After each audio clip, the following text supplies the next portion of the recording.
गरीब ब्राह्मण के घर जन्मे हुए थे। बहुत गरीबी थी, खाने को भी नहीं था, तो उन्होंने सोचा कि मैं बालक हूँ, क्या कर सकता हूँ?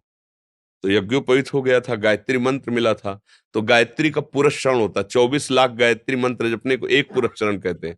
उन्होंने अनुष्ठान लिया कि हे गायत्री माँ, मुझे धन मिले जिससे मेरे माता पिता की सेवा हो सके। एक पुरस्चरण किया, कुछ नहीं हाथ लगा।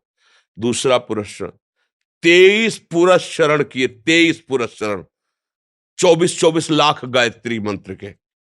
फिर माता पिता इतने पधार गए, बहुत लंबा समय व्यतीत हुआ और उन्होंने संन्यास ले लिया।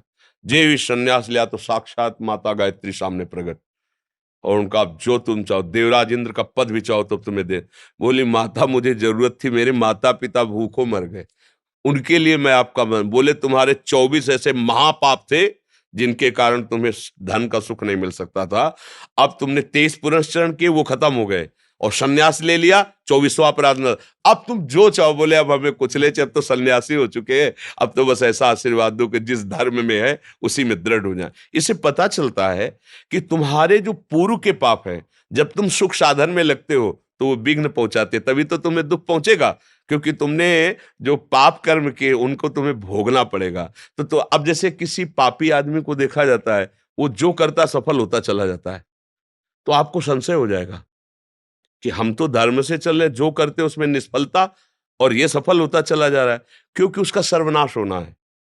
उसके थोड़े पुण्य हैं, उन पुण्यों के प्रताप से सफल हो रहा है और खूब पाप कर रहा है, तो पीछे का पाप और अभी का पाप जब जुड़ेगा, ये पुण्य खत्म हो जाएंगे, मिटिया मेट हो जाएगा। जिसे नहीं कहते मिट्टी में मिल गया, परिवार का परिवार सब, राज वैभव सुख मित्र सब मिट्टी में मिल जाएगा, धूर धूसरित हो जाएगा। और धर्म से चल रहा है, भले 2-4 सब्जी नहीं है, एक दाल रोटी या एक नमक रोटी खाता है, लेकिन परिवार स्वस्थ, और धीरे धीरे धीरे वो दीपक की तरह प्रकाशित होगा, हाइलोजन की तरह जल करके फ्यूज नहीं हो जाएगा। इसलिए धर्म से चलोगे तो हम मानते हैं कि आपका पूर्व कर्म आपके सुख में बाधा पहुंचाएगा, लेकिन वो नष्ट हो जाएगा कर्म, और जहां वो कर्म नष्ट हुआ बाधा वाला, तहाँ आपको सुख प्राप्त होना शुरू। इसलिए धैर्य पूर्वक चला जाता है।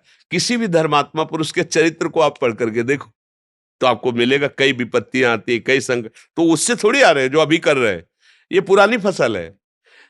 अभी जो गेहूं बो रहे हैं तो अभी खा लोगे क्या? वो तो 5-6 महीना लगेंगे फसल परिपक्व होने। तो अभी हम भजन कर रहे हैं और अभी हमें कष्ट मिल रहा है, ये हमारी पुरानी फसल है, हमारा स्टॉक है, वो चल रहा है। अब हम लोग समझते नहीं ना, तो लगता है जब से माला शुरू किया, जब से आरती शुरू की, तभी से सारी विपत्ति टूट पड़ी। ऐसा नहीं है। उसका समय निश्चित है, तुम्हारा कर्म निश्चित है। अगर भजन ना भी करते तो भी वो आके तुम्हें दंड देता। भजन कर रहे हो, जल्दी जल्दी निपट जाएगा, आगे सुख ही सुख है।